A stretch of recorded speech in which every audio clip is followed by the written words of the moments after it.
Hi hello welcome to GRTV health channel. హాయిగా నవ్వేద్దాం, నవ్వుతూ బతకాలిరా తమ్ముడు అని కవి ఎప్పుడో చెప్పాడు. ఆ కవి నవ్వుతూ చావాలి అని కూడా అన్నాడు.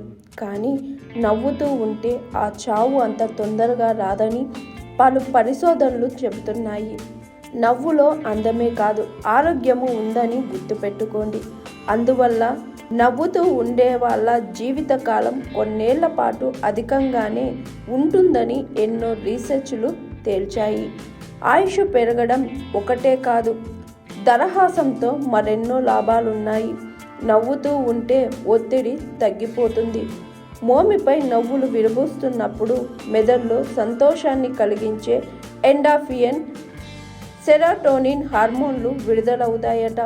దీంతో శరీరంలో కొత్త ఉత్సాహం పుట్టుకొస్తుంది. నవ్వు రక్తపోటును తగ్గిస్తుందని అనేక అధ్యయనాల్లో రుజువులు అవుతున్నాయి.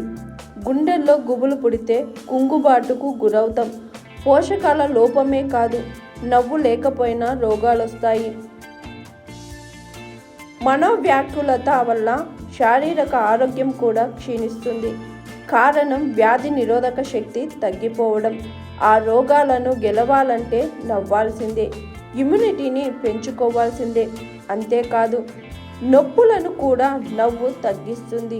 నవ్వేటప్పుడు విడుదలయ్యే ఎండార్ఫిన్, సెరోటోనిన్లు నొప్పులను తగ్గించే సహజ ఔషధాలు. అంతేకాదు, నవ్వుతూ ఉంటే నలుగురిని ఆకర్షిస్తూ ఉంటారు. నవ్వితే ఇన్ని లాభాలున్నాయి కాబట్టే నవ్వడం ఒక యోగం అన్నాడు జగిత్యాల. నవ్వు 4 విధాల చేటు అన్నది 40 విధాల అబద్ధం అని మనోవైజ్ఞానిక పరిశోధనలు చెబుతున్నాయి. కాబట్టి నవ్వండి, నవ్వుతూ ఉండండి, ఆరోగ్యాన్ని హాయిగా ఉంచండి. హాయ్ ఎవ్రీవన్, నేను మీ Pavani. Please like, share and subscribe GRTV. Hi, I'm Jyoti Singh. Please like and subscribe GRTV channel. అందరికీ నమస్కారం, నా పేరు Sambit. Please like and subscribe GRTV. Thank you.